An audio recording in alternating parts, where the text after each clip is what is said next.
Polling ആരംഭിച്ചിരിക്കുകയാണ്. 7 മണി മുതൽ വൈകിട്ട് 6 മണി വരെയാണ് പോളിംഗ് എന്നുള്ളതാണ്.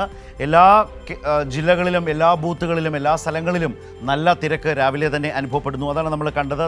ഇപ്പോൾ തന്നെ ഇത് സ്ക്രീനിലേക്ക് വന്നിരിക്കുന്നു. മോഹൻലാൽ, LDF സ്ഥാനാർത്ഥി വി ശിവൻകുട്ടി, UDF സ്ഥാനാർത്ഥി ശബരിനാഥ് എല്ലാവരും ഒന്നിച്ച് മുടവൻമുകളിൽ ഉണ്ട്. നേമം നിയോജക മണ്ഡലത്തിൻ്റെ ഭാഗമാണ് മുടവൻമുകൾ. അവിടെയാണ് മോഹൻലാൽ വോട്ട് ചെയ്യാൻ രാവിലെ എത്തിയത്. സ്ഥാനാർത്ഥികളായ വി ശിവൻകുട്ടിയെയും ശബരിനാഥിനെയും നമുക്ക് സ്ക്രീനിൽ കാണുകയും ചെയ്യാം. ഷീജ അവിടെയുണ്ട്. മുമ്പ് ഷീജ സംസാരിച്ചുകൊണ്ടിരുന്നപ്പോഴാണ് വളരെ പെട്ടെന്ന് മോഹൻലാൽ കടന്നു വരുന്നത് കണ്ടത്. രാവിലെ 7 മണിക്ക് തന്നെ വോട്ട് ചെയ്ത് ജനാധിപത്യപരമായി അവകാശം വിനിയോഗിച്ച് മറ്റ് തിരക്കുകളിലേക്ക് പോകാം എന്നാണോ അദ്ദേഹം കരുതുന്നത്? നല്ല തിരക്ക് ആ ബൂത്തിലുണ്ടല്ലേ?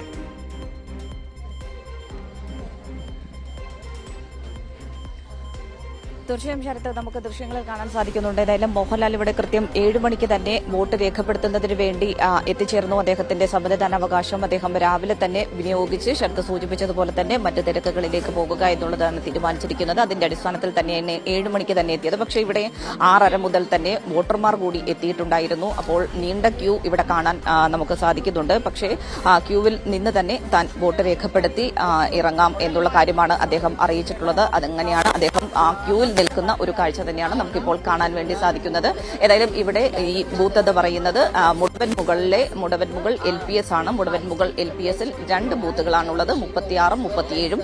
ഇതിൽ 36-ാം നമ്പർ ബൂത്തിലാണ് മോഹൻലാൽ വോട്ട് രേഖപ്പെടുത്തുക. ഏതായാലും ഈ മുടവൻമുകൾ എന്ന് പറയുന്നത് ഈ കേരളത്തിലെ തന്നെ ഏറ്റവും നിർണായകമായിട്ടുള്ള മത്സരം നടക്കുന്ന നേമം മണ്ഡലത്തിലെ ബൂത്താണ് എന്നുള്ളത് കൊണ്ട് തന്നെ ഈ നേമം മണ്ഡലത്തിലെ LDF സ്ഥാനാർത്ഥി വി ശിവൻകുട്ടി, അതോടൊപ്പം തന്നെ UDF സ്ഥാനാർത്ഥി KS ശബരിനാഥ് എന്നിവരെയാണ് നമുക്ക് മോഹൻലാലിനൊപ്പം കാണാൻ സാധിക്കുന്നത്.